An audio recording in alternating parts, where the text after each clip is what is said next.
प्यारे बच्चों, प्यारे मित्रों, आज हम लोग पढ़ेंगे यूनिट 2। आज के हम लोग प्रारंभ कर रहे हैं, जिसमें हम लोगों को पढ़ना है राष्ट्रीय सुरक्षा विश्लेषण, सुरक्षा एवं रक्षा नीतियों के तत्व या घटक एवं निर्माण तथा उनका आपसी संबंध। तो इसमें मित्रों जो हम प्रमुख रूप से पढ़ेंगे वो राष्ट्रीय सुरक्षा का संक्षिप्त विश्लेषण कर रहे हैं।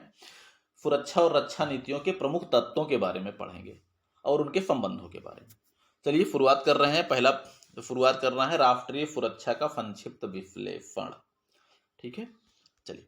राष्ट्रीय अखंडता, सार्वभौमिकता को बनाए रखने के लिए राष्ट्रीय सुरक्षा का आंतरिक व बाह्य दृष्टि से अध्ययन व मूल्यांकन करना सैन्य विज्ञान का महत्वपूर्ण अंग है। भाई, सैन्य विज्ञान प्रारंभिक शब्द है। आज हम लोगों का जो सब्जेक्ट है रक्षा एवं स्ट्रैटेजिक अध्ययन के रूप में मौजूद है, जिसमें रक्षा और सुरक्षा के सारे पहलुओं को जोड़ दिया गया है। इसीलिए इसका नाम जो है विस्तृत हो गया है रक्षा एवं स्ट्रैटेजिक अध्ययन। ठीक है, सुरक्षा या सिक्योरिटी अंग्रेजी में बोलते हैं, दो लैटिन शब्दों से मिलकर बना है, फाइना और क्यूरा, जिसमें फाइना का अर्थ होता है विदाउट या जिसे कहते हैं बगैर, तथा क्यूरा का अर्थ होता है केयर या परवाह। इन दोनों को मिलाकर सुरक्षा का अर्थ जो निकाला गया वो है निश्चिंत होकर समस्त राष्ट्रीय संपत्ति की रक्षा करना या परवाह करना। ठीक है, अर्थात सुरक्षा का मतलब क्या हो गया, सिक्योरिटी का मतलब क्या हो गया, विदाउट यानी बगैर किसी चिंता के सुरक्षा के सामने या अपने राष्ट्र की संपत्ति की केयर करना। ठीक है, चलिए। राष्ट्रीय सुरक्षा में राजनैतिक, आर्थिक और सैन्य रक्षा का अर्थ निहित है। प्रारंभ से ही सुरक्षा को रक्षा और प्रतिरक्षा से जोड़कर समझा जाता रहा है, लेकिन वर्तमान समय में संपूर्ण राष्ट्र के हितों, आवश्यकताओं, उत्तरजीविता एवं राष्ट्र के अस्तित्व को बनाए रखने के सभी तत्वों को जोड़कर राष्ट्रीय सुरक्षा के अर्थ को पूर्ण कर दिया गया है। तो मित्रों, यहाँ पर जो हम पढ़ते हैं राष्ट्रीय सुरक्षा में एक राष्ट्र, देखिए आपको जो हम थोड़ा सा ये पढ़ाते हैं, एक राष्ट्र को सम्मानपूर्ण जीवन जीने के लिए जिन चीजों की आवश्यकता पड़ती है उसे हम लोग कहते हैं राष्ट्रीय हित। और राष्ट्रीय हित कितने होते हैं इसको कह नहीं सकते, कुछ शब्दों में नहीं बांट सकते, क्योंकि राष्ट्रीय हित परिवर्तनशील होते हैं। आज जिन चीजों की जरूरत हमें है, हो सकता है कल उन चीजों की जरूरत ना हो। आज हम लोगों को जिन चीजों की जरूरत नहीं है, हो सकता है कल उन चीजों की हमें जरूरत पड़े। ठीक है, इसलिए राष्ट्रीय हित को परिवर्तनशील माना गया है, परिवर्तनशील होता भी है। यानी जिस समय जिन चीजों की जरूरत पड़े वही समझ लीजिए हित है। भूख लगी है तो भोजन चाहिए, खाना इफराद है भोजन नहीं चाहिए है।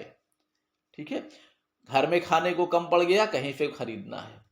तो यानी इसी तरह जो है जैसे व्यक्तियों के हित होते हैं, उसी तरह राष्ट्रों के भी हित होते हैं।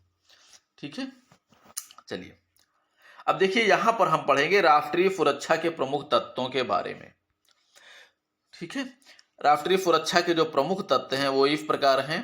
पहला नंबर भौगोलिक तत्व। भौगोलिक तत्व के अंतर्गत जो प्रमुख चीजें आ जाती हैं उसमें पहला है बनावट, दूसरा है सीमांत, तीसरा है क्षेत्र विस्तार, चौथा है जलवायु। ठीक है, तो भौगोलिक तत्व में ये सभी चीजें आ जाती हैं राष्ट्र की सुरक्षा के तत्वों में। देखिए भौगोलिक तत्व में जो बनावट है, यानी भौगोलिक का मतलब होता है राष्ट्र का हमारा भूगोल कैसा है, यानी भूमि की बनावट हमारे राष्ट्र की कैसी है, वो भी सुरक्षा का तत्व है। क्योंकि अगर निछान पहाड़ी है, वहां पर अन्न नहीं पैदा होगा, खनिज पदार्थ नहीं है, रेगिस्तान टाइप के हैं, तो मान के चलिए ऐसी भूमि जिससे हमें कुछ ना मिले वो हमारे लिए सुरक्षित कैसे हो सकती है। भाई सुरक्षा के, चूंकि सुरक्षा का क्षेत्र ही विस्तृत हो गया है। अब सुरक्षा केवल लड़ाई के मैदान तक तो सीमित नहीं है। भोजन, कपड़ा, मकान, अर्थव्यवस्था, औद्योगिक धंधे, जरूरत की चीजें, ये सब जो है सुरक्षा के क्षेत्र में आ गए हैं। चलिए, बनावट जो है सुरक्षा एवं बाधा दोनों पैदा करता है। बनावट अच्छी है तो सुरक्षा के लिए महत्वपूर्ण, अगर अच्छी नहीं है अर्थात जिन भूमि से हमको कुछ ना मिल सके, किसी मतलब की नहीं। युद्ध कौशल पर विशेष प्रभाव। अगर हमारे यहाँ पहाड़ी क्षेत्र है, अब पहाड़ियाँ आज के समय में अजेय तो नहीं रही, लेकिन बाधा तो पैदा कर सकती हैं दुश्मनों को आने के लिए। ये एक समय की बात थी कि हिमालय की पहाड़ियाँ को पार करना संभव नहीं था।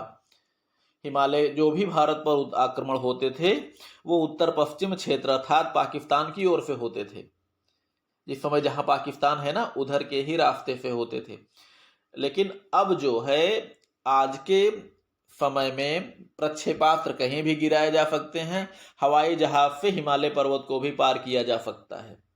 अर्थात अब जो है हिमालय की चोटियां अजेय भले ना हो लेकिन बाधा तो पैदा कर सकती हैं बड़ी सेनाओं के आने के लिए। ठीक है। और युद्ध कौशल पर विशेष प्रभाव का मतलब ये होता है अगर हमारी सीमाएं जलीय हैं तो सीधी सी बात है हमको नौसेना मजबूत चाहिए। थलीय हैं और थलीय में थल सेना हमको चाहिए, उसमें भी पर्वतीय है तो हमको पर्वतीय बटालियन चाहिए। यानी जैसी सीमाएं हैं उसी तरह सैनिकों की ट्रेनिंग होनी चाहिए। प्लेन भूमि है तो ठीक है, कोई बात नहीं, चिफ को भी चाहे जिसको लगा दीजिए, पुलिस वालों को भी खड़ा कर देंगे, बीएसएफ वालों को भी खड़ा कर देंगे, तब भी ठीक है। लेकिन अगर पहाड़ी युद्ध लड़ना है, पहाड़ी सीमाएं हैं, तो वहां पर पहाड़ी युद्ध लड़ने के लिए पर्वतीय डिवीजन का होना जरूरी है। पर्वतीय युद्ध कला में हमारी सेना निपुण होनी चाहिए। ठीक है। इसी तरह हमारी सेनाएं, अगर हमारे पास लंबी जो है तटीय सीमाएं हैं, क्या बोलते सॉरी समुद्री सीमाएं हैं, तो सामुद्रिक यंत्रों, युद्ध पोत, जल पोत, गश्ती नौकाएं, विमान वाहक पोत और अन्य सारे उपकरण, यहाँ तक कि नौसेना में प्रयोग किए जाने वाले लड़ाकू विमान हो गए और बहुत पनडुब्बियां हो गई, बहुत सारी चीजें हैं उपकरणों के ऊपर आधारित है, तो उनकी जरूरत हमें पड़ेगी। ठीक है। चलिए, सुरक्षा हेतु सेनापति को राष्ट्र की भौगोलिक बनावट से परिचित होना चाहिए, सामान्य सी बात है। दूसरा है सीमांत। सीमांत प्रमुख प्रकार की 2 प्रकार की हो सकती हैं, जो अभी आपको बता चुके, जलीय एवं थलीय। सीमाओं को ध्यान में रखकर ही सुरक्षा हेतु सेनाओं के संगठन पर विचार किया जाता है, जैसे जल थल वायुसेना। वायुसेना ये दोनों की एक सहायक सेना होती है। ठीक है, जल और थल सेना की। सीमाओं के आधार पर ही जल एवं थल सेना की संख्या एवं प्रशिक्षण निर्धारित किया जाता है। वही चीज अभी आपको हम बता चुके हैं, जैसी सेनाएं होंगी, जैसी सीमाएं होंगी, उसी प्रकार सैनिकों की नियुक्ति करनी होगी और उसी तरह उनको प्रशिक्षित करना होगा। ठीक है। तीसरा है क्षेत्र विस्तार।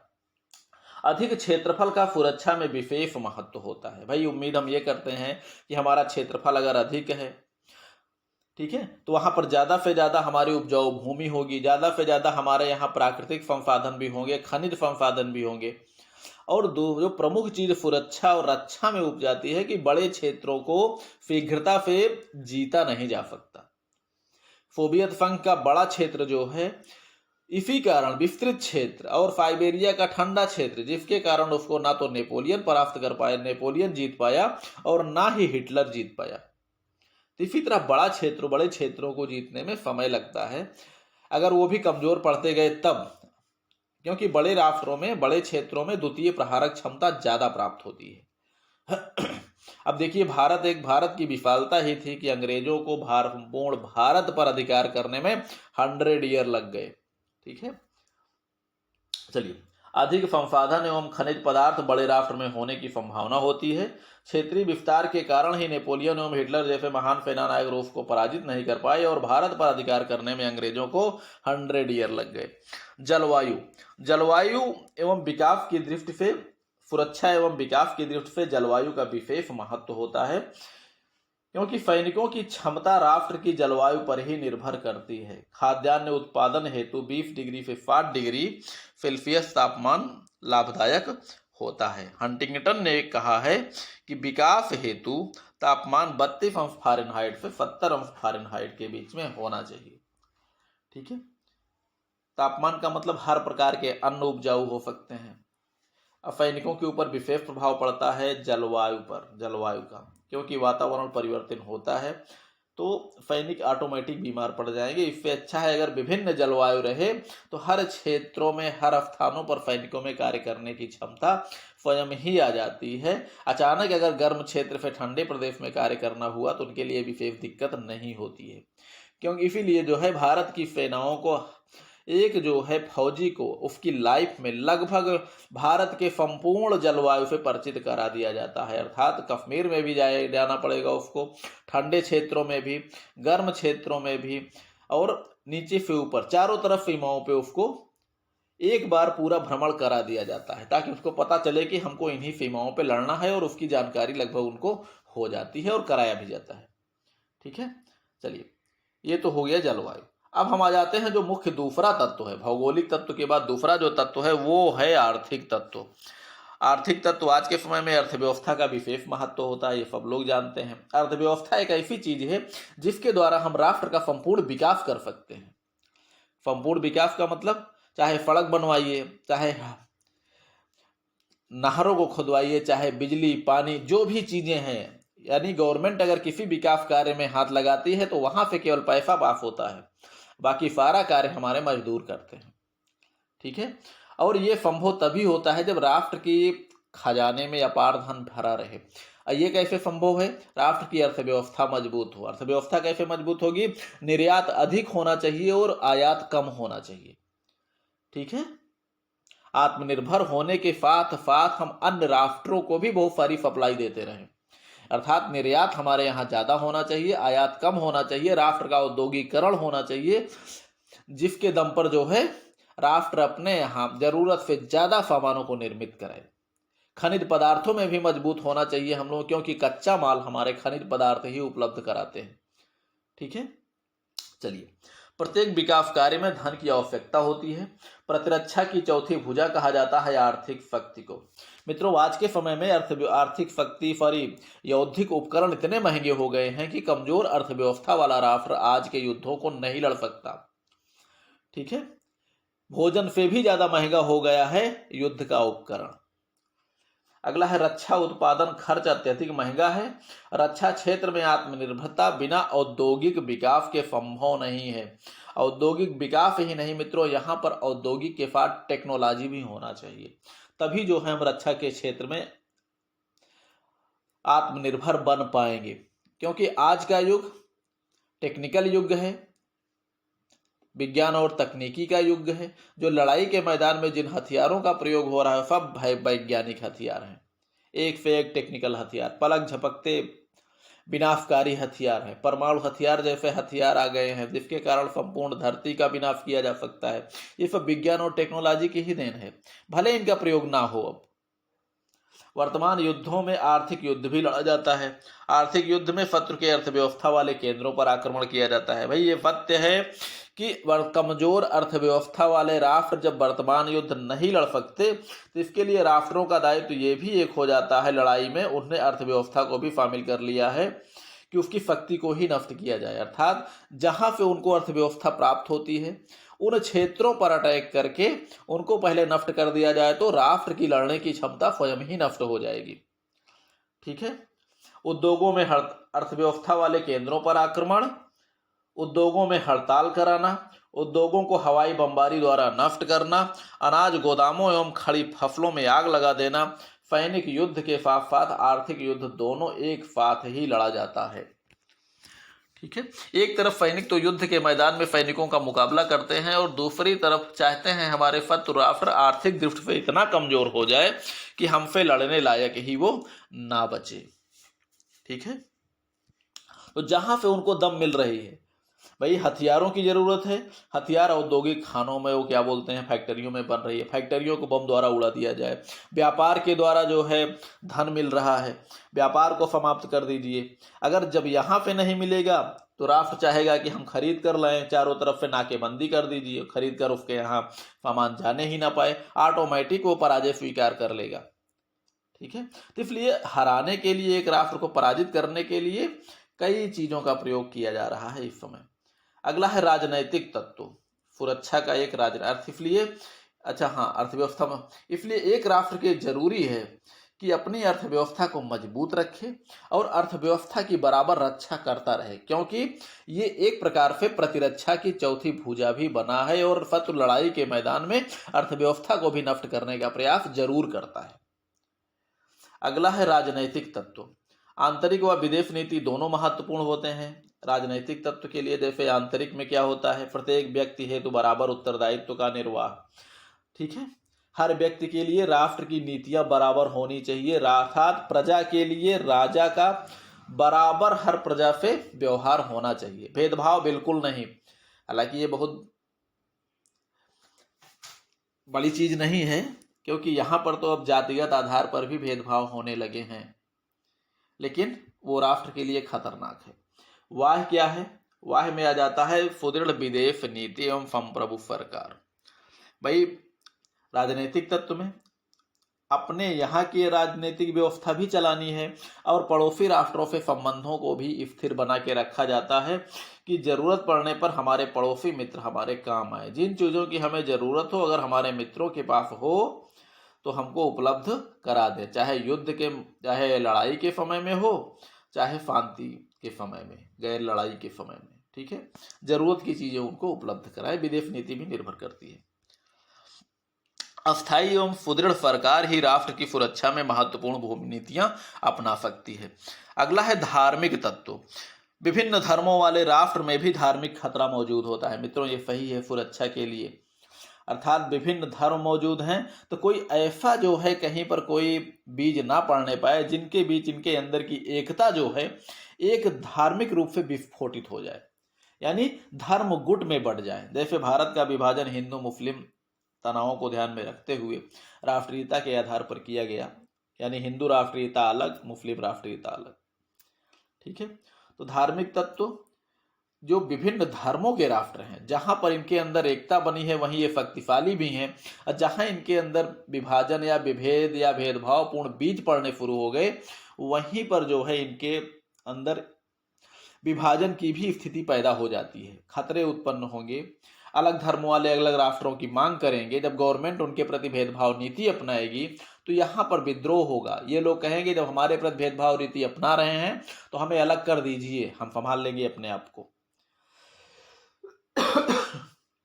सरकार को ऐसी नीतियां बनानी चाहिए जिससे धार्मिक खतरा उत्पन्न ना हो, अर्थात और जनता जो है जाति धर्म से ऊपर उठकर राष्ट्र को महत्व प्रदान करें।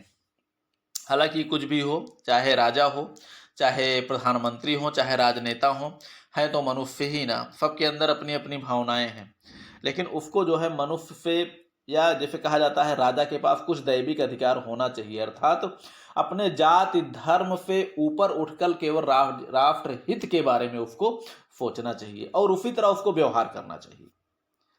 ठीक है, चलिए, जनता में राष्ट्रीयता की भावना का विकास होना चाहिए या राष्ट्र सरकार को करना चाहिए, और यह तभी संभव है जब सरकार ऐसी धार्मिक नीति बनाए कि जनता को अपने धर्म से अधिक महत्व, जनता अपने धर्म से अधिक महत्व किसको दे? राष्ट्र को, अर्थात राष्ट्र हित सर्वोपरि हो, राष्ट्र सर्वोपरि हो, उसके सामने जाति धर्म सब छोटे हैं। ठीक है, अगला है सामाजिक तत्व की सुरक्षा। समाज के प्रत्येक वर्ग के लिए समान अधिकार होना चाहिए। राष्ट्र के अंदर यह भावना विकसित की जाए कि जनता प्रत्येक वर्ग को आदर की भावना से देखे। समाज के प्रत्येक वर्ग के बीच आपसी प्रेम, सहयोग एवं सद्भावना का विकास हो।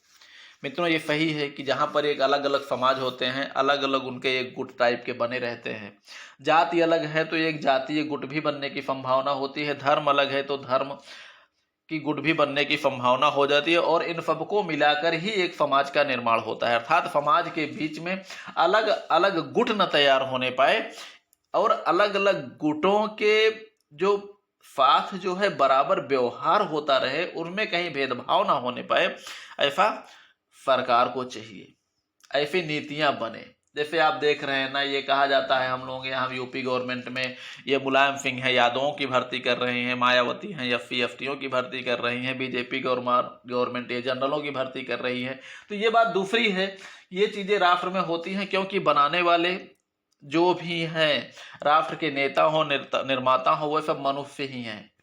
कोई भगवान और जो है दैविक लोक से नहीं आए हैं, वो भगवान राम की तरह नहीं है कि प्रजा की रक्षा के लिए अपने व्यक्तिगत खुफियों को भी जो है चाहे धर्म हो चाहे अधर्म हो उसको आंख मूंद कर त्याग कर दिया जाए। ठीक है, व्यक्तिगत लोग निर्दोष हैं उनको भी सजा दे दिया जाए केवल प्रजा हित के लिए, प्रजा हमारी खुश रहे, वो दूसरी चीज है। ठीक है, वो दैविक शक्ति संपन्न माना जाता है, इसीलिए राजा को या एक राष्ट्र नेता को, जब वो एक राष्ट्र या राजनेता दैविक शक्तियों से संपन्न होगा तभी इन जो है महत्वपूर्ण कार्यों को वो बिना किसी भेदभाव के कर पाएगा। ठीक है, और जब वो खुद ही जो है जड़ से लेके मूल से लेके फर से लेके पांव तक जातिवाद में धर्मवाद में खुद ही फना है तो वो राष्ट्र के लिए खतरा तो पैदा करेगा ही। ठीक है, फिर भी एक नियम तो यही है कि ऐसी नीतियां हो जिसके समाज का जो प्रत्येक वर्ग है वो आपस में मिलजुल कर रहे, उनके अंदर विस्फोट ना होने पाए, क्योंकि हर धर्मों को, हर जातियों को मिलाकर ही समाज का निर्माण होता है, वो भी राष्ट्र के समाज का। ठीक है, चलिए अगला है सांस्कृतिक मूल्यों की रक्षा या सुरक्षा। राष्ट्रीय चरित्र या स्वभाव। प्रत्येक राष्ट्र में कुछ ऐसे सांस्कृतिक मूल्य हैं जो कि राष्ट्र को नैतिक बल एवं चरित्र प्रदान करते हैं। मित्रों, ये थोड़ा सा लंबा हो रहा है वीडियो। सांस्कृतिक मूल्य राष्ट्र की एकता एवं अखंडता बनाए रखते हैं। जैसे भारत का सांस्कृतिक मूल्य मानवता की सेवा, वसुधैव कुटुंबकम, शांतिपूर्ण सहअस्तित्व पे आधारित है। ठीक है, अगला है मानवीय तत्व। इसमें सरकार का दायित्व होता है, जैसे रोटी, कपड़ा और मकान, शिक्षा, मनोरंजन, चिकित्सा सेवा, रोजगार, यातायात व्यवस्था आदि आते हैं। तो इसके लिए ये अपनी जनता को इन प्रमुख जो मूल आवश्यकताएं हैं उनको उपलब्ध कराता रहे। कौन? गवर्नमेंट। इसलिए इन सब चीजों पे जरूर ध्यान दिया जाए। स्वस्थ जनता ही राष्ट्र के विकास में योगदान दे सकती है। चिंता मुक्त जनता ही राष्ट्रीय सुरक्षा में सहायक हो सकती है। जनता की आवश्यकताओं की पूर्ति से ही आतंकवाद, विद्रोह, नक्सलवाद आदि का जन्म नहीं होगा। अब यहाँ पर आतंकवाद, विद्रोह, नक्सलवाद वाली भावनाएं जो हैं ये भी राष्ट्र की नीतियों का ही परिणाम होती हैं। जहाँ पर भेदभाव थोड़ा सा लगा, भेदभाव वो भी जब भारी मात्रा में होने लगता है तो वहीं पर विद्रोह होता है, वहीं पर नक्सलवाद का जन्म होता है, वहीं पर अलगाववाद का जन्म होता है और वहीं पर आतंकवाद